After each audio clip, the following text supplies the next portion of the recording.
देखो खाना बना दिया है, हा? कपड़े धो के आया हूँ। और देखो आज फोन मत करना, हा? एक सीरियस केस में आया हूँ। हाँ तो बताइए वकील कौन है आपका? जी मैं कालिया कालीचरण बत्ती बुझा के लग रहे हो। और आप बताइए आपका वकील कौन है? सर मैं गरीब लाचार बेबस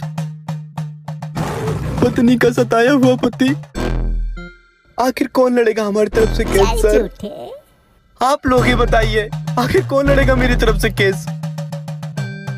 कोई नहीं है सर, कोई नहीं। हम गरीब इंसान है, हमारा केस कोई नहीं लड़ेगा जज साहब, कोई नहीं लड़ेगा। मैं लड़ूंगी आपका केस।